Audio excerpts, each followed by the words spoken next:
নমস্কার বন্ধুরা, মৌ কিচেন ভিলেজে আজকের আমি দেখাবো বাড়িতে মুড়ির চাল দিয়ে। দেখো আমি মুড়ি ভেজে দেখাবো। আর এখানে নিয়ে নিয়েছি মুড়ির চাল বাড়িতে তৈরি করা। দেখো চালগুলো দেখছো লাল রকম, আর ভাতের চালগুলো সাদা থাকে আর মুড়ির চালগুলো একটু লালচে ভাব হয়। আমি মুড়ির চালে প্রথমে লবণ মাখিয়ে দেব, লবণটা পরিমাণ মতো দেওয়া হবে। আর অল্প একটু জল দেব লবণটা গোলানোর মতো অল্প। দেখো বাজারে মুড়ি ভাজতে গেলে অনেক রকম কেমিক্যাল দিয়ে ভাজা হয়, কিন্তু বাড়িতে ভাজলে এগুলো খুব ভালো হয়। আর দিয়েছি শুধু লবণ দিয়ে, দেখো খুব সহজেই ভাজা যাবে বালি ছাড়া। দেখো আমি লবণটা ভালো করে চালের সঙ্গে মিশিয়ে নিয়েছি। এরপরে নর্মাল আমি কড়াতেই ভাজবো। আমি উনুন ধরিয়ে কড়া বসিয়ে দেবো। আগেকার দিনে মাটির খোলা ছিল, আমাদের বাড়িতে ছিল আগে, এখন আর নেই এইসব। আর আমরা এই কড়াতেই মুড়ি ভেজে নেব।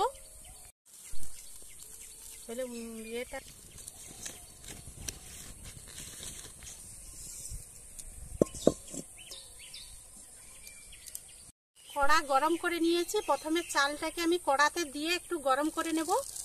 আর যারা রোদে শুকোতেও পারেন। আমি চালটাকে প্রথমে কড়াতে এইভাবে গরম করে নেড়ে নেব। আর তোমরা চাইলে রোদেও শুকোতে পারেন। রোদে শুকোতে দিলে একটু জল বেশি করে দিতে হবে।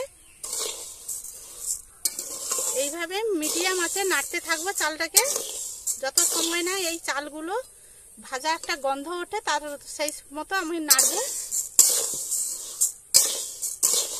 দেখো চালটা আমি গরম করে নিয়েছি, চালটা ভাজা ভাজা হয়ে এসছে। আর দেখো চালটা ভালো, দেখো মুখগুলো মুড়ির মতো এই যে ফুলে গেছে। দেখো চালগুলোকে আমি ঢেলে নেব। কড়া বসিয়ে লবণটাকে গরম করে নেব। লবণ দিয়ে ভাজবো, বাড়িতেও ভাজা যায়। লবণটাকে প্রথমে আমি গরম করে নেব। দেখো আমি মুড়িটা চাল তোলার জন্য এখানে আমি এটা নিয়েছি ঝাঁটা পিচ, এগুলোকে আমরা কুচি বলি। নেব লবণটা গরম হয়ে গেছে, দিয়ে দেবো চাল।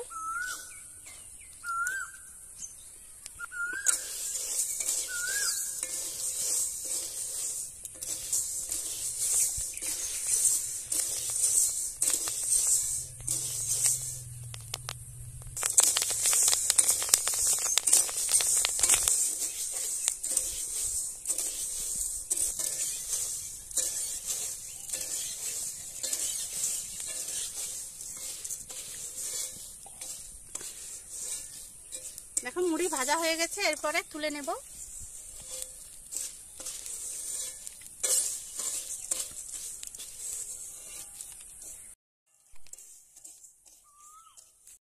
এই মতো আমি চালগুলোকে ভেজে নেব সবগুলো একই রকম ভাবে। দেখো মুড়ি ভেজে নিয়েছি, এরপরে চালনিতে আমি চালিয়ে নেব মুড়িগুলো। দেখো মুড়িগুলো কত সুন্দর ফুলকো ফুলকো হয়েছে। এইভাবে বাড়িতে মুড়ি ভেজে নিলেই খুব ভালো হয়, আর স্বাদেও খুব ভালো হয়।